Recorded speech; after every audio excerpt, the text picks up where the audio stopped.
India के सबसे thrilling podcast की best horror stories only on खूनी मंडे क्लिप्स। Subscribe now. जैसे आपने वेम्पायर्स के ऊपर भी वीडियोस बनाई हुई हैं, तो वेम्पायर्स भी आप मानते हो कि होते हैं? एक्चुअली में हाँ, इसके पीछे एक बहुत लॉजिकल रीज़न देता हूँ मैं आपको। आपने पिरामिड्स और इजिप्ट कल्चर में देखा होगा, ऐसे ह्यूमंस रहते थे जो आधे जानवर जैसे थे। किसी का ईगल का सर है, किसी का शेर का सिर है। बिल्कुल। हाइब्रिड ह्यूमंस जिनको बोलते हैं, एडवांस टेक्नोलॉजी वाले। हमारे यहाँ भी वो थे, एक अवतार थे, नरसिंह अवतार, जो शेर जैसे थे। तो जब ये सारी चीज़ें पॉसिबल है ना, इवन हमारे देवता भी थे जो गणेश जी भी हैं, तो ऐसा क्यों पॉसिबल नहीं है कि एक चमगादड़ के गुण और एक इंसान के गुण मिक्स हुए हों एक ज़माने में, जब इस टाइप के की सभ्यताएं, इस टाइप के लोग थे, एग्जिस्ट करते थे, है ना। कुछ लोग हवा में उड़ सकते थे, है ना, कुछ लोग पानी में रह सकते थे। तो ऐसा भी हो सकता है, पॉसिबल है 100%। आज के समय में बहुत सारी प्रजातियां एक्सटिंक्ट हो गई हैं, तो इसका मतलब ये नहीं था कि वो पहले एग्जिस्ट नहीं करती थी, है ना। अब वैम्पायर जो है कल्चर, वो उसको इतना मॉडर्नाइज कर दिया गया है हॉलीवुड के द्वारा कि आप वैम्पायर का मतलब यही इमेजिन करते हो कि एक पेल वाइट स्किन है, स्मार्ट सा लड़का है। जिन लोगों ने न्यू मून और इक्लिप्स ये सारी मूवीज देखी हैं, वो वैम्पायर मतलब यही समझते हैं। हाँ, ड्रैकुला के 2 दांत हैं और रात में बस लड़कियों का ही खून चूस रहा है वो। हाँ। सो ये तो मॉडर्नाइजेशन हो गया उसका, एक कैपिटलाइजेशन। एक्चुअली में अगर आप बहुत सारे भारतीय मंदिरों में जाओगे तो आपको कुछ ऐसे स्क्रिप्चर्स दिखेंगे, कुछ ऐसी मूर्तियाँ दिखेंगी जो एक्चुअली में प्राचीन काल के वैम्पायरों के ही हैं, बट आप उन्हें पहचान नहीं सकते। जिनको राक्षस बोलते हैं, इनके दांत ऐसे ऐसे निकले रहते थे, है ना, वो एक्चुअली उस टाइम के वैम्पायर थे। बट हम अलग अलग समझते हैं कि वैम्पायर विदेश में ही होते हैं और इंडिया में नहीं होते हैं, ऐसा नहीं है। तो इंडिया में भी वेम्पायर्स होते हैं? यस, इंडिया में भी वैम्पायर होते थे। जैसे अभी वर्ल्ड में आप कहीं पर भी जाओ तो आप कहीं से किसी वैम्पायर को पकड़ कर नहीं ला सकते, आपके पास केवल लोक कथाएं ही हैं, अर्बन लेजेंड्स ही हैं, है ना। तो सिमिलरली इंडिया में भी प्राचीन काल के ग्रंथों में और सभ्यताओं में इन सब चीज़ों का जिक्र है, बस शब्द बदल गए हैं, नाम बदल गया है।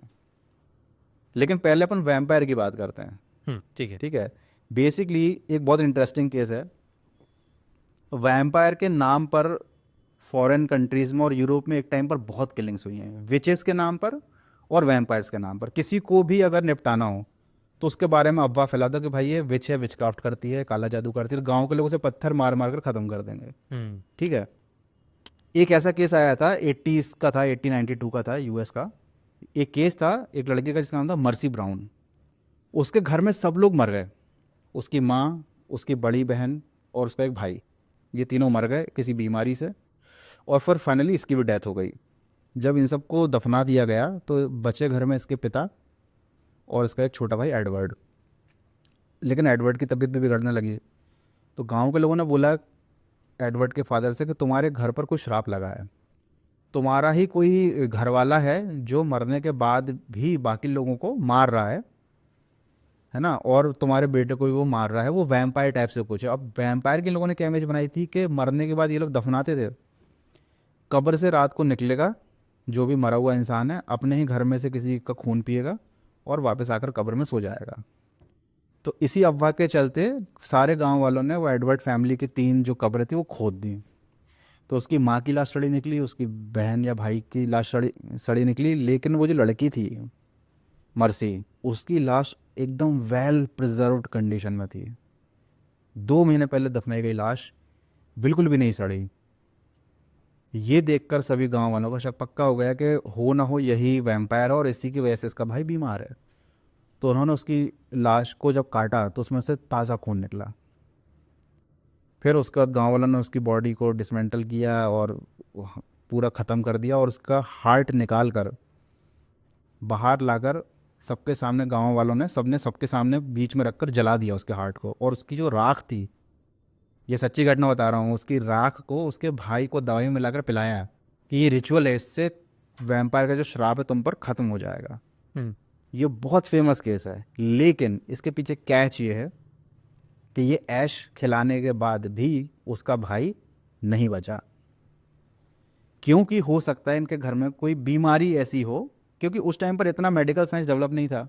इनको नहीं मालूम कि किस तरीके की बीमारी से पीड़ित है इनका पूरा परिवार, और फाइनली उसका भाई भी मर गया। दूसरी बात ये थी कि लोग बोलते हैं कि उसकी लाश 2 महीने तक कब्र के अंदर रही थी, वेल प्रिजर्व्ड थी।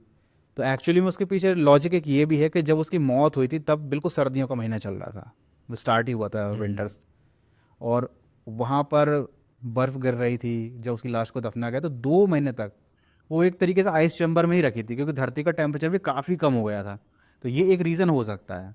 बट ये जो केस है, इसको सबसे इंटरेस्टिंग केस माना जाता है वैम्पायर्स के पूरे उसमें। आप देख लो, सबसे कम उम्र की एक ऐसी वैम्पायर लड़की जो मरने के बाद भी 2 महीने तक अपने भाई का खून चूसती रही, क्योंकि उसका भाई बिल्कुल सफ़ेद हो गया था, ऐसा लग रहा था कि कोई शायद उसका ब्लड चूस रहा है, उसके शरीर में बिल्कुल ब्लड बचा ही नहीं था, और ब्लड की कमी से ही उसके भाई की मौत हुई थी।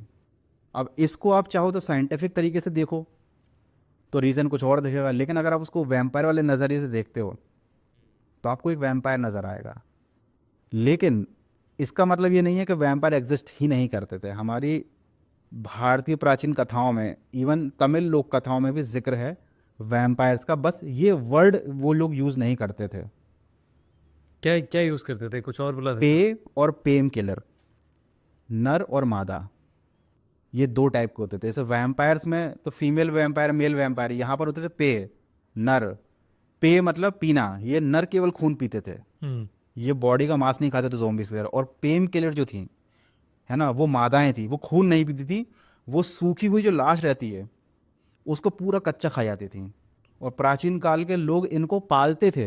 पालने का मतलब ये है, उनको बंदी बनाकर रखते थे, उनको यूज़ करते थे युद्ध में।